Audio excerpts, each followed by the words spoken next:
Greetings everyone, I'm the delicious and mythical Griffin Muffin. So after a certain announcement at Blizzcon 2018, it got me thinking about the Diablo games. There's Diablo 1, to me being one of the first Lovecraftian forms of media I'd ever encountered. Diablo II, the game that changed the entire ARPG genre forever, and Diablo III being, well, Diablo III. Don't worry, I don't hate the game, but my feelings towards it are rather mixed. I'm not going to talk about that certain announcement at this point in the video. After that fiasco, I want to make this video to remind the Diablo fans and gamers alike what these games meant to fans like me. To do that, we're going to take a closer look at each installment in the Diablo franchise to reveal the polished facets of each of these games, as well as exposing their flaws. I want to talk to you guys and gals about one of my favorite PC franchises of all time. So here we go everyone, which was the best Diablo? Diablo, a Lovecraftian experience.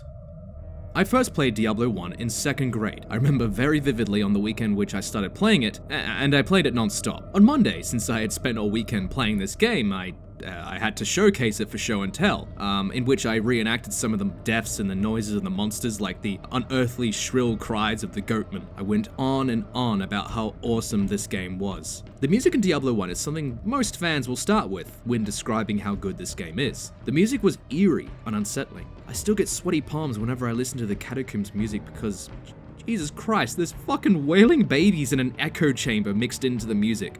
Like, holy shit. They knew how to make you feel terror, and this is what this game is all about. Terror.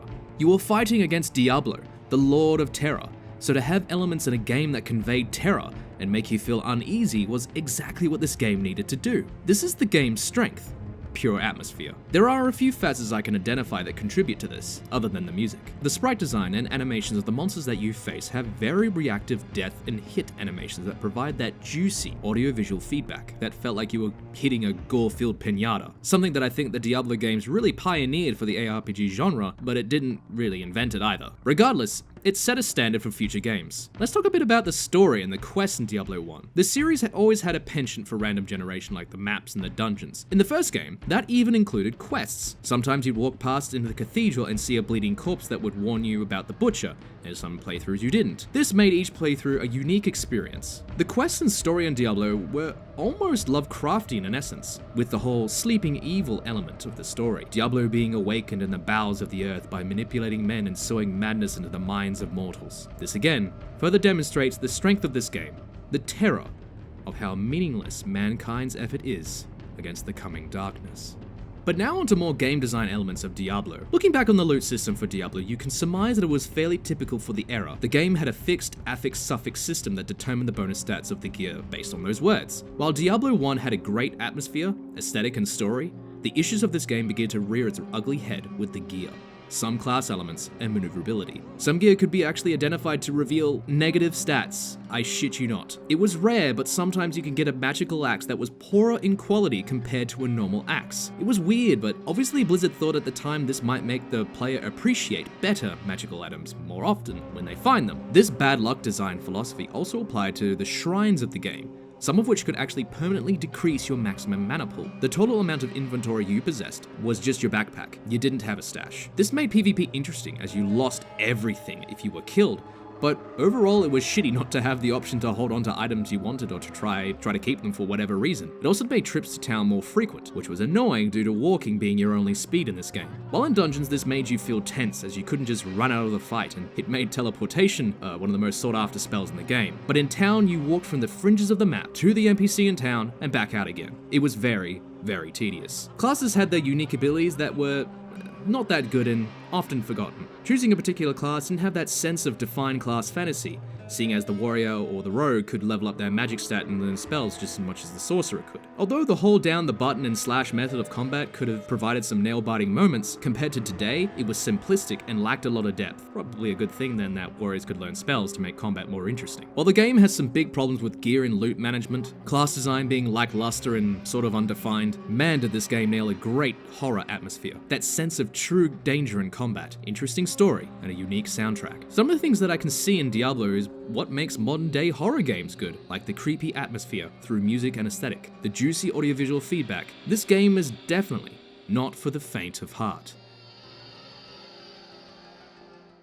Diablo II, the golden standard of ARPGs.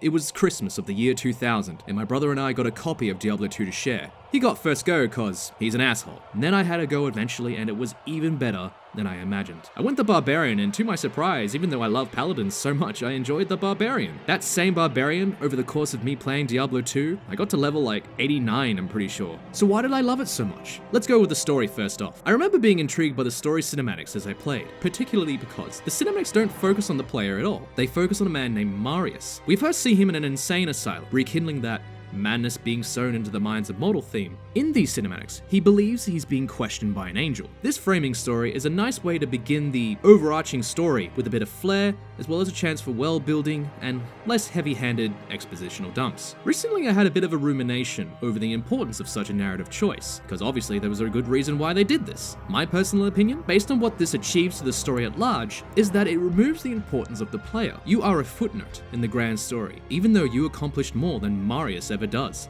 Bloody dickhead Marius here runs away from the portal to hell, while you grow a spine, confront Mephisto, and slay him into the fucking ground. In that final cinematic, Marius just says something along the lines of, "I heard that he was later defeated and that the soul stones were destroyed in the Hellforge." It doesn't show who destroys it. You, the player, are shrouded in mystery, an unsung champion, but you know deep down that you were the hero they were referencing. Then, the twist plays out.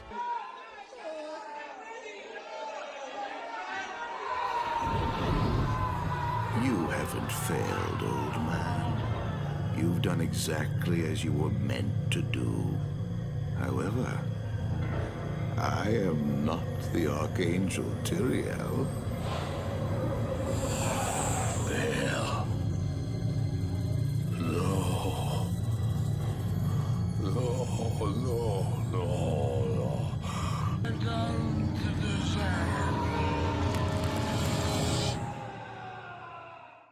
And that there was one of the best setups for a sequel in a video game ever. But I digress. Now more to the point. This overarching story in the cinematics drives that theme home of how meaningless mankind's effort is against the coming darkness. Something I brought up in the analysis of Diablo 1. While some of the underpinning features that made Diablo 1 have such a great horror atmosphere, they've departed from this sequel, but this game still achieved a gritty neo-gothic aesthetic in line with the first game. Matt Uelmen stepped up to the plate, doing his music again in Diablo 2 with a memorable soundtrack. It did lack, well, you know, babies crying in an echo chamber or women panting level of creepiness, but still gave you a sense of dread wherever you went. The loot management system was vastly improved, with tomes that compiled your scrolls of identity in Town Portal rather than your inventory becoming fucking littered with them. The stash in town was great for corpse runs and storing other items. New gearing systems with socketable items. Now, I'm not 100% certain, but I think Diablo 2 actually brought the idea of socketed items into the RPG video game genre. This game had a great loot system, introducing set items, legendaries, unique items, and the Herodric Cube that allowed you to forge your own weapons and unlock secrets. Diablo 2 introduced running into the maneuverability of your character, being meted by a stamina bar. This only served to be an annoyance rather than a way for a player to manage their running. I personally feel that if you had just a run button that activated a speed boost, followed by a decent cooldown, it would have achieved what the stamina bar was trying to do. That's just my opinion though. One of the best and most fun RPG systems in Diablo 2 are the classes. Each of the 5 and eventually 7 classes in the game are unique and have their own distinct feeling of play to them. Each class has 3 distinct skill trees related to different aspects of combat. This skill tree system was first implemented by one of the more notable devs on Blizzard North, David Brevik, and according to some sources it was originally inspired by tech trees seen in RTS and 4X games like Civilization. This skill tree system was perfect for a good RPG experience in 2 ways: permanence and class identity. What I mean by permanence is the feeling of building your character to do what you wanted, how you carefully decided each skill point spent, and where you put your stats. Increasing the rank and sum of your core spells was very noticeable, and it made every level you gained matter. And then class identity is a big reason why the skill trees make Diablo 2 a great ARPG. These classes don't have just great playstyles, they have variety, and the great thing was, each build you decided to do was viable. However, the other side of this proverbial coin is that what you build is permanent. If you make a mistake, there's no going back. This is an important feature that I'll visit later in the video. One of the last facets of Diablo 2 worth exploring are the monsters and the combat. Much like its predecessor, Diablo 2 has the same gore-filled pinata audiovisual feedback in combat. Monster sprites and animations were lively and gruesome, but now the character's abilities are now more than just standing and holding left click and summoning Firewall. There was a lot more to do. You could cast 2 abilities at a given time, with left and right click. Now, to be fair, compared to today's standards, this was very limiting and caused endless amounts of keyboard shortcuts to circumvent it. It put a massive handbrake in the midst of fast-paced combat. Moving from that sidebar, combat was a lot more involved than in Diablo 1, and had a lot more added danger with stuff like poison effects and freezing. These added moments of real danger that you needed to be aware of, and it made for some nail-biting or even frustrating encounters. The unique monsters were a new addition too. The beloved penchant for random generation in the Diablo series continued, and now you had random unique monsters that had certain buffs like teleporting or shocking. There were a few things with Diablo 2 that were not perfect, like the skill build permanence working against you and poor active skill interface, but overall to me, this game is the golden standard for ARPGs. Yes, some of the Lovecraftian elements of storytelling weren't present, but as a trade, we got great RPG mechanics. For years to come, fans like me saw clone after clone after clone in an attempt to capitalize on Diablo 2's success, and for good reason. Even in 2012, the year Diablo 3 came out, my friends and I were having LAN parties where we played Diablo 2 until like 4 AM in the morning. This to me is one of the games that defined Blizzard as a developer, but also changed the landscape of PC gaming forever. Diablo 3, the evolution of the series. Discussing Diablo 3 for me is a bit of a challenge for me personally. Don't get me wrong, I don't hate this game. I've had plenty of hours with this game at a few different points in my life. I originally bought the game on launch and experienced the hell that was Error 37. Eventually I got to play it, but I just got bored very quickly. I bought the PS4 edition in 2015 again, but it just didn't keep my attention for long. I got into Diablo 3 the most in 2016. I had just finished my postgraduate studies and had a lot of free time on my hands. I saw something about an update to Diablo 3 and I thought I should give it a crack again. And from my time then, I can safely say I had lots of fun. The gameplay was frenetic, intense, and heart-pounding. Gearing my character was great and rewarding, but eventually I began to see how my success in this game was heavily dependent on RNG. Permit me now a chance to explain the pros and cons of this game. Diablo 3 was not made by the same development team that made the first 2 games. That's always something important to factor in when we talk about these games or compare them. That's not inherently a bad thing. What was apparent though was that this dev team had a slightly different idea what Diablo meant for them. To be blunt, Diablo moved from being a traditional ARPG to a more arcade-style ARPG. This explains certain in-game features like the health orbs that drop upon killing enemies, and a simple health potion button rather than storing an apothecary in your backpack, and the class design. Diablo 3 traded the permanence of class skill trees in favor of a more pick-up-and-play friendly loadout system, which some commentators have compared to loadouts from FPSs like Call of Duty. I honestly think this is a bit harsh, but I can see where those people are coming from. There are upsides to such a system. Remember how in Diablo 2, permanence can work against you. Say if you pick a spell you don't end up liking. In Diablo 3, you can try out a spell. If you don't like it, just go back and keep on blasting away. I think it's the gearing that has the meatiest RPG aspect in Diablo 3, with great emphasis on set building, crafting, socketable items, and transmog. With Kanai's Cube and being able to have certain legendary abilities active, you were encouraged to pursue many legendary items for the passive ability. It was a good system that incentivized hunting for loot. The combat and gameplay of Diablo 3 doesn't really leave any room for fault. It's pretty solid and fast-paced. However, I personally found that sometimes it became far too chaotic, and some of the beloved juicy audiovisual feedback I've been mentioning gets lost amongst the clamor of, well, the fact that there's so much of it going on. This next subject to me is the reason, I think it's the reason why I personally usually got bored with Diablo 3. The story and the aesthetic. The story on Diablo 3 is not interesting, to be polite about it. There are 3 major factors that, to me, ruin what made Diablo's series great amongst the deluge of medieval fantasy. Religious undertones, the character of Leia, and the Nephilim. All throughout the previous 2 games, there has been subtle undertones of the demonic occult from the Abrahamic religions. The demons in these cults detail how they worm their way into the minds and hearts of men and corrupt them slowly. They reveal the bestial nature of man and what is seen as unholy in the eyes of heaven. And that's what, that was palpable, man. That it made me fear the baddies because they were almost intangible and impossible to stop. In Diablo 3, when you face the other demon lords, it just feels like they're a generic bad dude. In Diablo 1, Diablo was a lord of evil, a manifestation of mankind's fears. In Diablo 2, the Brothers of Evil were amassing an army to defeat heaven in their eternal war, and the mortal realm of Sanctuary was their battleground. There was an emotional investment and a believable threat. And in Diablo 3, they weren't believable. I wasn't invested in destroying them because they were just wanting to destroy the world because they were evil. Granted, in the final act, Diablo did take the fight to heaven eventually, but how they got there, oh man. When Leia started to follow you around and be helpful and was shown in cinematics, I immediately thought she's going to die. Probably killed by Diablo in some way and was supposed to feel bad and get our revenge on to destroy Diablo.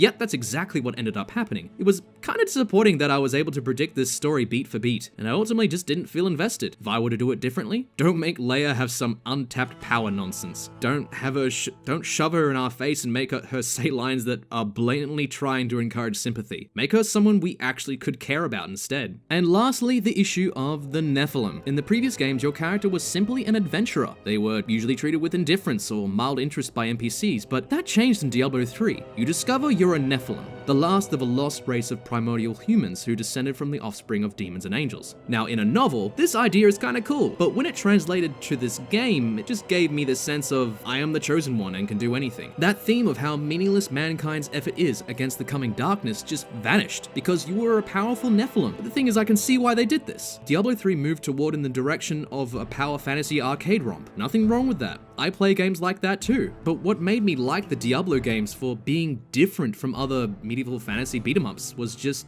gone. I honestly look back on it now, and I need to keep in mind that Diablo III is not a traditional ARPG. It's akin more to an arcade game like Gauntlet, Dark Legacy, which I thoroughly enjoyed when I was younger. So I don't dislike this genre of games. And if I was in the mood for an arcade game nowadays, I would definitely consider Diablo 3. I think the strength of Diablo 3 is actually it being a multiplayer-focused party arcade game, which is why porting it to the Switch and the PS4 was a good idea. I don't hate Diablo 3, it's just not the Diablo I grew up to be passionate about. I'm aware of its success, I'm aware of how many people play it, so it would be really silly of me to call it a bad game by any measure. I freely admit the combat and skill system makes this game easy to pick up and have fun, but the lack of what made the original Diablo games interesting and the dark themes it exuded, it just didn't keep my attention. So here's the moment of truth then. Which Diablo was the best one? I think that's a difficult question to answer, really. I mean, if you ask me which one, I would have to choose with which one I would want to play. Did I want to immerse myself in a creepy dungeon crawler? Experience the crowning achievement of ARPGs? Or am I at a mate's house and want mindless arcade fun? The better question is, which game do I remember fondly? Which game gave me the best gaming experience? To that, I would say Diablo II. No doubt there, hands down. There's your answer. And I'm curious to know what your favorite of the Diablos were. I want to know your experience with this franchise. I want to know more about what this game means to people. So I ask you the question now. What was the best Diablo game to you? Please comment down below. And here's what I want to finish on regarding the announcement at Blizzcon 2018. The previous Diablo games provided me with a gaming experience I can still remember today. I remember the first time I killed Diablo in the Chaos Sanctuary, when he ran at me and I just went toe to toe with him, whirlwinding around him, and guzzled potions like they were Red Bulls on a Saturday night. That experience forged my expectations for this series of games, and RPG games in general. So needless to say, when that announcement came up, I was disappointed. Look, I didn't expect Diablo 4. I would have been happy with another silly, overpriced character pack. And I don't play Diablo 3 currently, but I would have been happy just to see something, well, anything that would encourage me to reinstall it, you know? And I've tried so many mobile games in the past, but none of them ever keep my interest. And at the end of the day, guys and gals, for those who are happy about this announcement, good for you. Really, I'm happy for you. I'm not gonna put a damper on your day. However, it's just not for me. I think at this point in time, we as fans need to find ways to move past this. I know I have an idea for what I'll be doing to do that. And once again, everyone, thanks for watching. Like, comment, subscribe, click the bell, do all that lovely stuff down below. If you're new to this channel, be sure to check out my other videos while you're here. If you're feeling awesome today and want to support the growth of this channel, be sure to check out my Patreon. Links to that in the description below. As always everyone, share this video with your mates and I'll catch you later.